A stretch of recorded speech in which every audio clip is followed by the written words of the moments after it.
We've got a few different models for how they make money with video games. One is you buy the game and you get the game. This is probably the best model. There's less good models like live service. Let's not get into that. But live service isn't a scam. Let's talk about some games that are. Hi folks, it's Falcon, and today on Game Ranks, 10 games that turned out to be scams. So first, before we get into anything, I do want to make it clear that this is opinion. We're having fun here. This is for entertainment purposes only. These are not formal complaints. I am not filing a suit of any kind. This is just calling it like I see it, what I know, what I feel. Also, anything said here, it's alleged. Unless otherwise noted, I can't prove anything. So with all that said, let's get started. Number 10. This is all opinion, but I think a lot of people can agree with this opinion. The Day Before. One of the most hyped games of all time. And the number one most wish-listed game in 2023. There were a lot of expectations going into The Day Before when it came out into early access on the 7th of December last year. Just 4 days later, developer Fantastic announced they were closing. So what happened? Well, to make a long story short, the game was beyond terrible. It was an unfinished mess that was nothing like the game they were advertising. It was supposed to be an open-world survival MMO, but what came out was an extremely bare-bones extraction shooter that was horribly buggy, unbalanced, and just all around terrible. Now, this isn't to say people were not skeptical about the game going in. I mean, the game they were promising was going to be The Last of Us, Mud Runners, Escape from Tarkov, and an MMO all combined into one, which is insanely ambitious right from the get-go. And this was coming from a developer nobody'd ever heard of, and was apparently mostly run by just two guys that were having a good time. Yeah, that's the team that was going to make this AAA online extravaganza. The kind of thing that even the biggest developers and publishers with hundreds of guys having a good time struggle with. I mean, yeah, sure, man. I'll bet. There were plenty of red flags, but even if the game failed to live up to the hype, it still could have been a good game, something that's fun and interesting to play, but it wasn't. That was absolutely not the case. The Day Before was just an awful, unfun, torturous thing to play. There were already accusations about the entire thing being a scam before The Day Before came out, but those whispers turned into a roar when the people actually got their hands on this mess. There were accusations the devs exploited unpaid labor and used stolen assets, and that they lied about what the game was going to be. Former employees alleged the game was never even intended to be an MMO, even though that was all over the marketing. The thing about the game is that it didn't have the hallmarks of a scam game. There wasn't anything you could buy beforehand. There was no Kickstarter or microtransactions or NFTs or anything that could pull in some cash up front. So if there was some kind of fraud going on here, could have been on a publisher level, like maybe the developers took the publisher for a ride. That's a distinct possibility, and it also makes sense when you start thinking about how making a video game, even a shitty one, is really hard, and the point of a scam is to avoid having to do real work for money. Like maybe some game dev people were like, you know what we could do? We could just pitch like the greatest game of all time and, not do it. Or maybe they just thought that they could do way more than they could. I don't know, but the final project was shockingly terrible. At number 9 is Abandoned. Even though it was just a basic demo, the influence of PT, the playable teaser for Silent Hills, was huge. The game it was meant to advertise never came out, but the internet was voracious for some kind of follow-up or spiritual successor. Enter Abandoned. These sort of PT-likes are a dime a dozen, but Abandoned had one thing these games didn't. It got featured on the PlayStation blog back in 2021. That immediately gave the project an unearned credibility that a lot of folks got invested in, maybe too invested, in fact. They started coming up with all these elaborate conspiracy theories about how Hideo Kojima was actually involved, how it was secretly some kind of teaser for a new Kojima project. There was even an entire Reddit community built around looking for Easter eggs and talking about rumors. In hindsight, a lot of the stuff posted there was facetious, but there were definitely people who bought into the whole thing. The developers, for their part, seemed to encourage these rumors, although they really didn't have anything to do with Kojima Productions, and certainly didn't have access to the Silent Hill license. It was just a regular old PT ripoff with an ambitious trailer that probably wasn't representative of the final game. I say probably because Abandoned was, well, abandoned on March 31st, 2022. The developers, Blue Box, said the game was delayed indefinitely, even though they previously were teasing a release of the prologue. Nothing ever came out. The devs disappeared in the night. The whole thing ended up being being a waste of time. So what was the point? Maybe it was just for the clout. There were a lot of reports of the main dev's toxic behavior on Discord. We'll never really know what the end goal here was. Maybe there never was one, but looking back, it is a game with all the classic hallmarks of a scam. It's just that the rug pull never materialized. Instead, they just kind of lied by implication a lot about being associated with Konami or Kojima, and also straight up normal lied also. Thankfully, they didn't get anybody's money though. At number 8 is Helldivers 2, or its real name, Figurality. Yes, the popular online multiplayer shooter Helldivers 2 is actually a scam. You heard it here first, folks. We're coming for you, Arrowhead Game Studios. No. We're not talking about Helldivers 2, the real Helldivers 2. We're talking about Figurality. Yes, the Steam page looks identical to Helldivers 2 with the same art, same developer, and even lists Sony as the publisher. The price seems a little off, though. 75% discount on launch day seems pretty sketchy, but whatever. Then you actually launch the game to find out it's shovelware disguised as Helldivers 2. This was one of the many so-called fake game scams that have been popping up on Steam. The trick here is that shovelware devs disguise their crappy games as an actual popular game and try to make the store page look as close as possible to the real game in hopes of duping people into buying the wrong game. It's an absurd strategy given Steam offers refunds, but I guess they're hoping to catch people who are really clueless about anything computer related, because otherwise you press the refund button.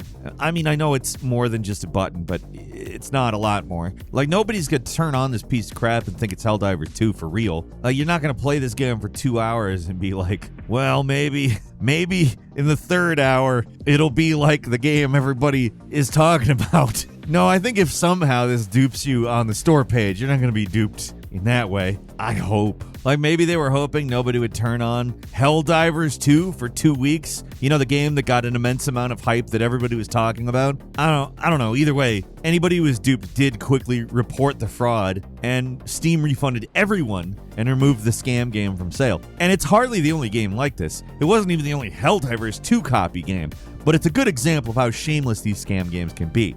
And number 7 is Curiosity, What's Inside the Cube? Oh, Peter Molyneux. It almost feels cliche to call one of his games a scam. Now, the thing is, most of the time, even if you don't like the game, no matter how much he may have overpromised before the game came out, the final product is still usually a complete game. It can be played and even enjoyed if you ignore all the over-the-top pie-in-the-sky promises. Like, Fable is by no means a bad game. Actually, there are people absolutely love all 3 Fable games. Also, Birds of Prey who talk over YouTube videos. Fable they're great games. They're just definitely not what he promised. You can't plant trees, you can't watch them grow in real time. There's no competition between adventurers to complete quests. None of that's there, but it's still a good game.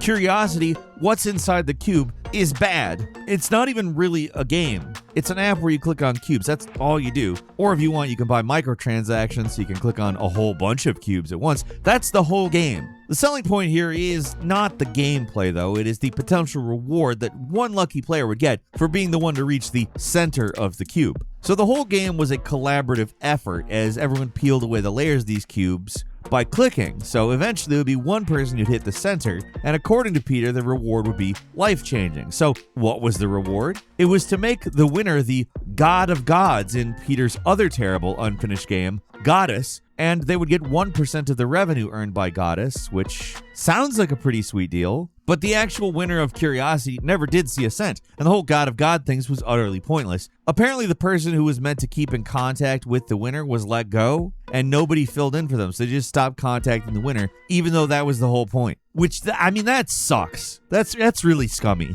The 1% of the revenue of the game they were supposed to get, they did not get. Also, they closed down Goddess, and it wasn't profitable anyway, so no money for you. So this life-changing prize ended up not being so life-changing after all. In fact, seemed like a whole lot of nothing. And number 6 is Vage Strike. Most scan games are just forgettable shovelware garbage that most rational people would look at for 2 seconds, immediately identify the game as trash, and then move on. One of the most common scam games is the crypto game, where you're not just having fun, you're also investing and possibly earning through playing or something like that. Listen, the end game here is vague. It's mostly a lot of NFT and cryptocurrency gobbledygook. but the actual games are just slapped together asset flips using a generic third-person shooter Unreal template and a few random things purchased off the asset store to make potential investors think it's a real game. That's how most of these things go, but Vage Strike stands out a little bit more. The gameplay's actually decent. It seems to have had actual artists work on it, so what gives? Credit to this story goes through fellow YouTuber John, who's doing God's work playing through all these awful crypto games so nobody else has to. They've been doing this for a while now, but recently found Vage Strike, and the relative quality of the game has them curious. So they dug through the game files and found a file with a Steam app ID, even though Vage Strike is an Epic Store exclusive, and discovered through looking through the ID number that all the games actually came from a game called Red Eclipse. As it turns out, the makers of Vage Strike just stole the game wholesale and slapped a few new logos on it. I guess they hoped no one would notice. The thing is, Red Eclipse was an open source game. They allow for people to use their assets. People can even sell them. Literally all the Vage Strike devs had to do was attribute the original developers, but they couldn't even bother doing that. Probably because they were trying to scam investors into thinking that they made this game, not somebody else, but that's just speculation. What makes this whole thing extra ridiculous is that the stolen game was still using the Red Eclipse servers to host multiplayer, so the original devs were able to update Vage Strike to include a scam warning whenever anyone tries to start the game, which is incredible. Again, credit for this story goes to John for figuring this all out and for pranking a scam game maker in their own game. And at number 5 is Raw. One of the easiest ways to spot a scam Kickstarter game is to scroll down to risks and challenges. Do they mention actual, real risks of supporting the Kickstarter? If they do, it's probably, it's got a better chance of being serious at least. But a scam is much more likely to have some kind of nonsense, like they're almost too good at making games. Why would we have any trouble with this? That's a scam. And Raw has all the hallmarks. This game was sold as a massively multiplayer online role-playing game. And not like Fairies and Dragons, it was going to be more like Grand Theft Auto Online's RP, but more ambitious. The trailer was impressive, and it filled a niche a lot of people were looking for in an online game. Also, the Kickstarter came out before everybody started to get really disillusioned by crowdfunded games in general, but people were promised a AAA MMO that would be made in less than 2 years on a $200,000 budget, and anyone who has ever worked in game dev or at least knows anything about game development knows that sounds completely absurdly impossible. $200,000 to make a AAA game? Like, forget the fact that it's a massively multiplayer online game. Just to make a AAA game on like a tiny fraction of what in AAA gaming is considered a shoestring budget. Like, it's absurd. Still, somehow, these guys managed to hook in 3,983 people to donate to them. And, they were 2 people working on a game. Why did those nearly 4,000 people believe this could happen? That, of course, didn't stop them from taking people's money and running, though. At least they tried to before Kickstarter suspended the project and refunded all the backers. At least people who funded the game got their money back. A lot of other failed Kickstarter projects didn't go that way. And number 4 is Shroud of the Avatar. Lord British, aka Richard Garriott, the creator of the Ultima series and gaming pioneer. This guy is a legend up there with guys like Sid Meier, Will Wright, Shigeru Miyamoto. At least he would be if he wasn't going out of his way to purposely ruin his reputation by making garbage like Shroud of the Avatar. It was originally meant to be a simple follow-up to Garrett's own Ultima series. It slowly ballooned into something completely unrecognizable, though. Instead of a single-player RPG like advertised on Kickstarter, morphed into an MMO full of overpriced microtransactions. What makes this game different is it did actually come out, but it was just terrible with hideous graphics and unfinished content everywhere. That didn't stop them from selling plots of land, including a $30,000 golden castle sold exclusively to backers. So much sketchy stuff went on behind the scenes it would be impossible to get into, and honestly, a lot of this game is practically impenetrable from the outside looking in. Just trust me on this, the entire project was a mess. There was a ton of sketchy money-moving hands, and most importantly, the game was awful. If you've seen screenshots, it's hideous. The original Ultima Online looked better than this. Of course, they ended up partnering with some fly-by-night cryptocurrency things, and Garriott eventually just removed himself entirely from the project, moving on to some other terrible-looking crypto game that's already dead. A lot of former developers have spoken about the game, and they don't paint Garriott or any of the other main investors in a good light at all. Sounds like Garriott was mostly there to pick up a check, and greed allowed the entire project to eat itself from the inside out. They probably could have gotten away with it, honestly. The problem is they actually released the game. If they'd gone the Star Citizen route and just sold people JPEGs of epic castles they could own, they could probably kept the gravy train rolling for a few more years. At number 3 is Titan Reach. Apparently, if you want to separate gamers from all common sense, you gotta hit them where it hurts. Nostalgia. Titan Reach was supposed to be the next big RuneScape-like. It was developed by a very small, inexperienced team, so immediately all the red flags, fire alarms, klaxons, anything meant to warn you not to do something, it was all there, and spider senses were going crazy, but people still gave these guys money. People still wanted the dream of another RuneScape game. Petting them on the nostalgia bone, I guess. I don't know why I came up with something so easily misinterpretable about whatever. Point is, the Kickstarter failed. But undeterred, they ran the fly-by-the-seat-of-your-pants style crowdfunding model to support development, and there were enough people chipping in they were able to work on the game, at least for a little while. If the story ended there, there really wouldn't be a lot to say. Not finishing a game isn't really a scam. But here's where things get more interesting. In 2021, the lead developer, who goes by Unravel, announced they were ending development on the game. It was done. Fast forward a month, and suddenly development's back on. They got an angel investor who had fully funded the project. So all is well, right? Not exactly. Development basically goes nowhere, and in a year they're once again ending things, but only after this long rambling message about crypto for some reason. Always comes back to crypto with a lot of these games. According to a YouTuber named Kira TV, who is closely following the entire Titan Reach debacle, apparently the angel investor pulled out of the project after they found out Unravel had used the money given to him, invested it in crypto, and used the money from that to buy a Tesla. Wasn't just hearsay, they have screenshots and Discord conversations to back all this up. Unravel made some pretty sketchy comments about how tempted they were to just take the money and run, which isn't really something you should be telling the people who are invested in your project, but what do I know? After that, Unravel and the other developers just disappeared in the night. Recently seems like a few of them have come crawling back in a desperate attempt to get a little more money out of people who just really wanted a new RuneScape, but we'll see. At number 2 is Climber and Abstractism. Before certain scammers tried to trick users into buying fake games, there's a somewhat more subtle scam meant to trick people into buying fake Dota 2 items. The actual games here are basically irrelevant to the scam. Climber and Abstractism are just forgettable shovelware sold for pennies, but the real money-making trick is in the items. So Steam has the community marketplace where players can buy and sell in-game items for real currency. There's a whole lot of sketchy business going on with real money items up to and including actual money laundering schemes. So the trick here is there's an extremely rare and expensive item in Dota 2 called the Dragon Claw hook that even now in 2024 is being sold for around $300. It was only available for a limited time, so it's something that people wanted. Still want, for that matter. So what these guys did is they made it so an item would drop that looked identical to the Dragon Claw hook. The picture's the same, the game changed their logo to look like Dota 2, and the plan here was to get people to buy and sell these counterfeit hooks so the devs could rake in cash. Players reported it and Steam removed the offending games from sale, but stuff like this just goes to show how easy it is for scammers to take advantage of the Steam marketplace.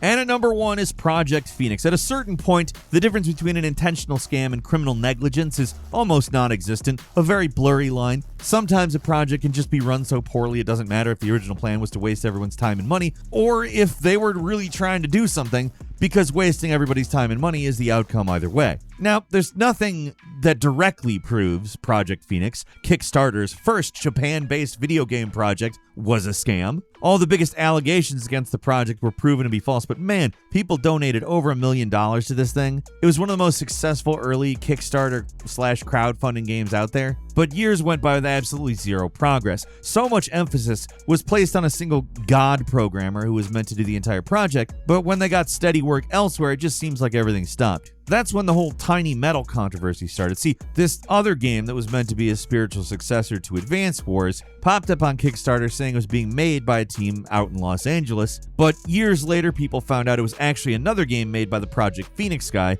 made by a second team he had formed. Many backers assumed they were taking money meant for Project Phoenix and using it for Tiny Metal, because what the hell? Where is Phoenix in all this? You're just working for a new game in secret now? The Project Phoenix guy was able to prove they hadn't misappropriated backer money at the time. They still held more than $300,000 to pay for physical backer rewards, and the team working on Tiny Metal was completely different, but the whole situation was really sketchy. Tiny Metal eventually came out, and they even made a sequel, but Project Phoenix is still nowhere to be seen. They never officially announced the project ending, they just stopped posting back in 2019. The physical rewards never shipped as far as I or anyone else knows, so where did that money go? Maybe it's just sitting in a bank account somewhere for the eventual day that Phoenix can be resurrected, because that's what the people who backed this campaign wanted, right? They wanted a modern day reimagining of Final Fantasy Tactics rather than all that money to sit in some bank account somewhere. There's a reason nobody backs big games on Kickstarter anymore, and it's because of crap like this. Does it matter if this was a scam?